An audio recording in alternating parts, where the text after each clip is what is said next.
Muito bem-vindos para mais um podcast Segurimed, que traz informação da área da saúde para o seu dia. Meu nome é Cassiano Oliveira, advogado especialista em direito médico, e hoje nosso episódio falará de um assunto muito importante, que é sobre a responsabilidade médica perante o conselho, né?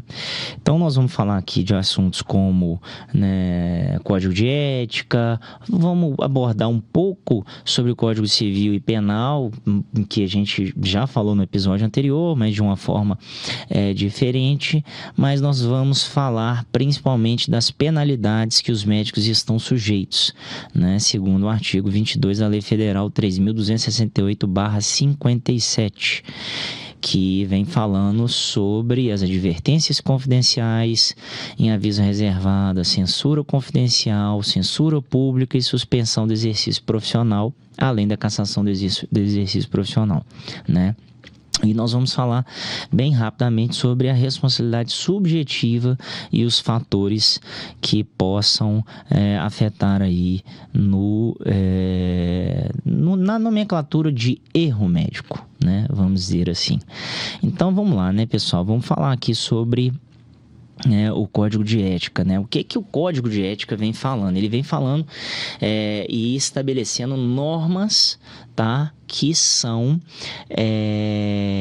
sequências do trabalho do profissional da área da saúde, tá? Então vamos dizer assim que quando você forma, você tem um código de ética a ser seguido. Então tem lá os suas obrigações, os seus deveres, o que você pode fazer ou não sobre a questão de publicidade médica, sobre a questão de atendimento com o paciente, sobre as documentações adequadas, termos de consentimento, né? Tem uma série de fatores que são abordados. Então acho muito interessante, tá, pessoal? Acho muito interessante você que é profissional da área de saúde, você pegar o código de ética da sua profissão, dar uma lida e entender todos os pontos, porque a gente sabe que vocês não leem. Isso é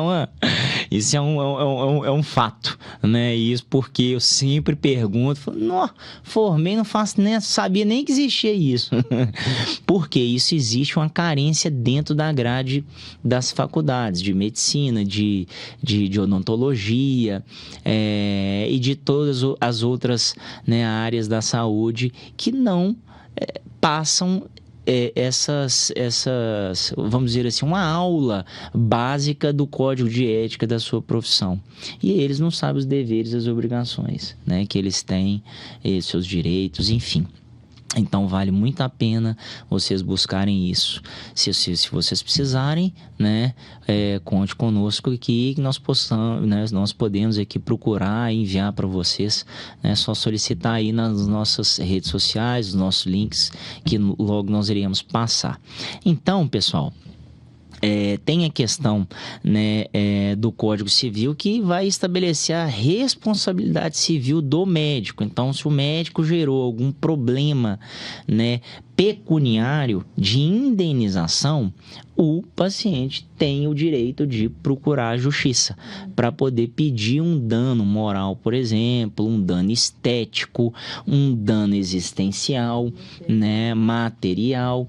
Isso tudo que eu estou falando aqui, nós iremos depois abordar em novos episódios lá para frente, porque senão não dá tempo da gente, né, falar aqui do que a gente está se propondo, né, que é sobre, né, a responsabilidade médica perante os conselhos. Tem o Código Penal, que vem tratando sobre as condutas do legislador, né? As condutas puníveis da esfera criminal. Então isso quer dizer o quê? Se o Estado ele tem a pretensão da proteção da sociedade. Então, se um médico fizer uma contravenção, né, contra o médico, ele pode ser processado criminalmente e ser preso, né, pelo ato médico. Então, nós temos também o Código de Defesa do Consumidor, né, que cuida muito da área já de aplicação de atos cometidos pela pessoa jurídica. Então, se porventura a clínica, o hospital, de alguma forma, ela trouxe algum tipo de problema para o paciente, esse paciente pode, né, ajuizar uma ação nos termos do Código de Defesa do Consumidor, né, alegando ali erros e fatores de problemas intrínsecos àquele hospital, àquela clínica, enfim. Tem alguma coisa a dizer, Isabela? Eu percebo que, como é o Código de Defesa do Consumidor que regula essa... Quando a questão é judicializada, o que é usado como parâmetro é o Código de Defesa do Consumidor.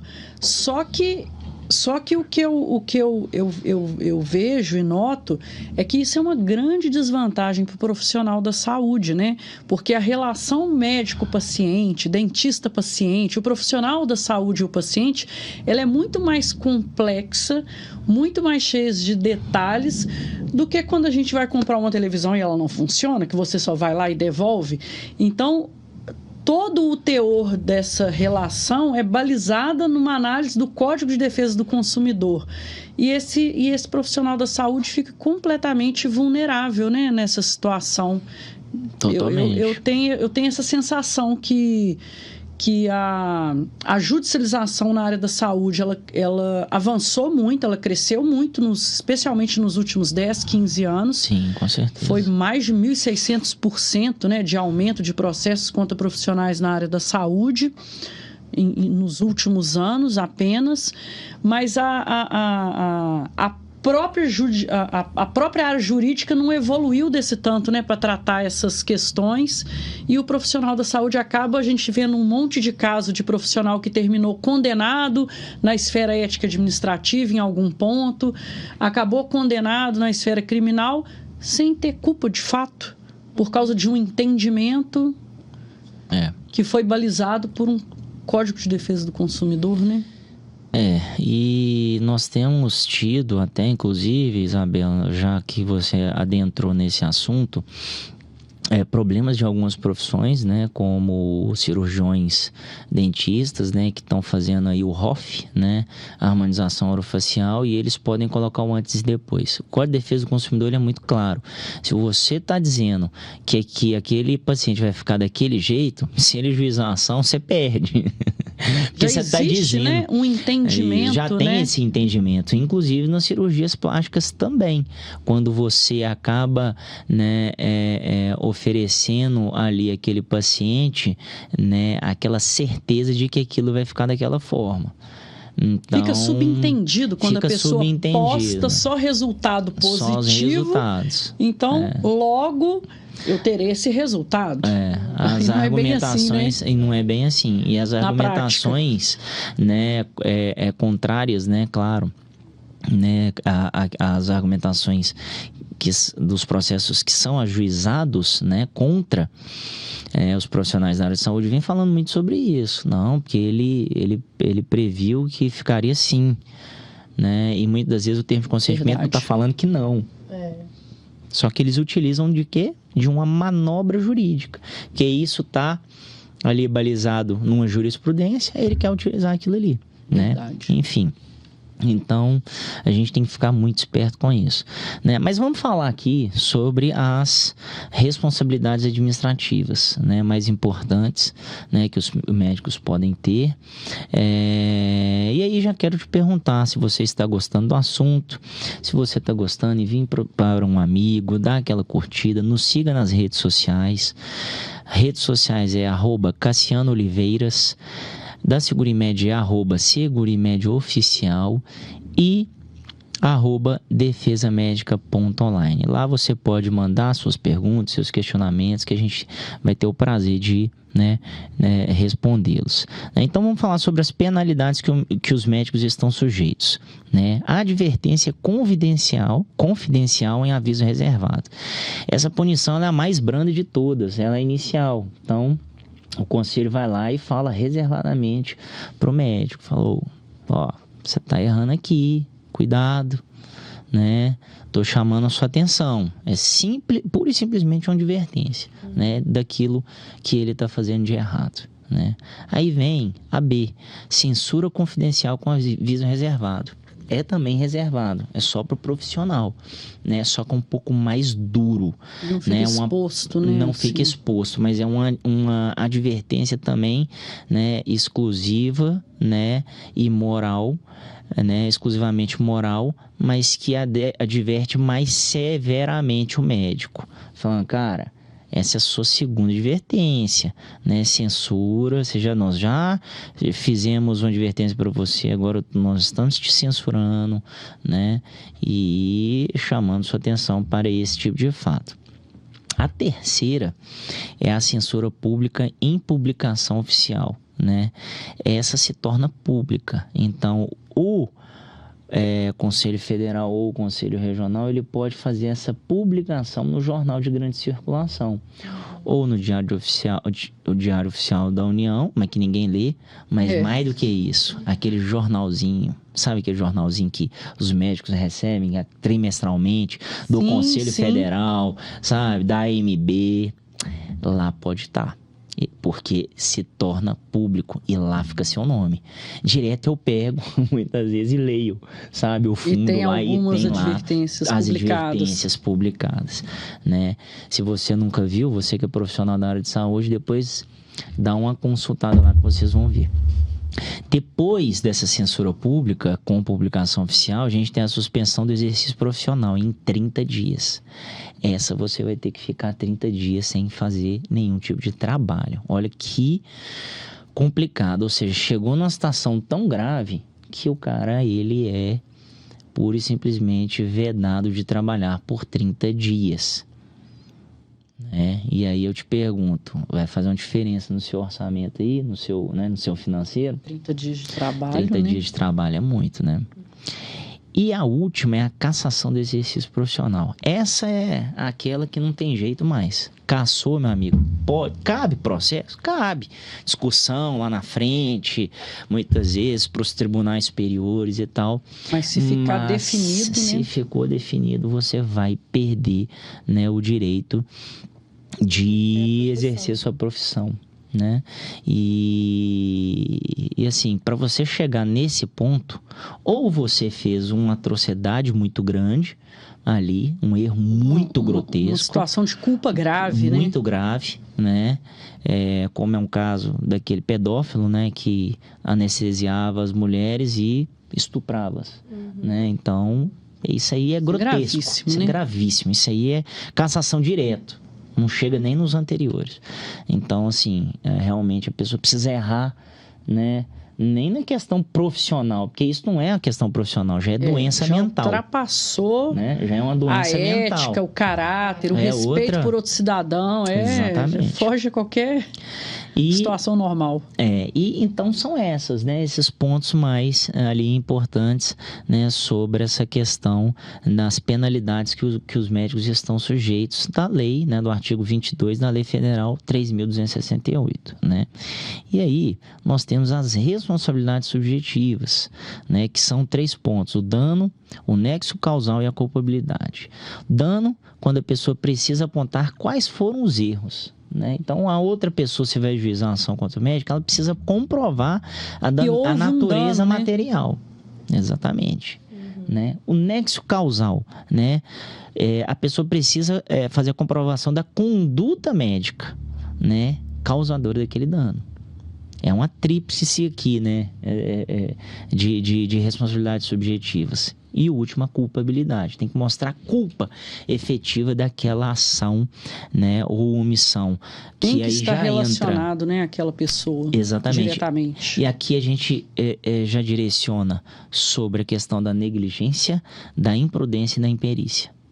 Então, né, são assuntos também que depois nós podemos abordar com um pouco mais de profundidade, né?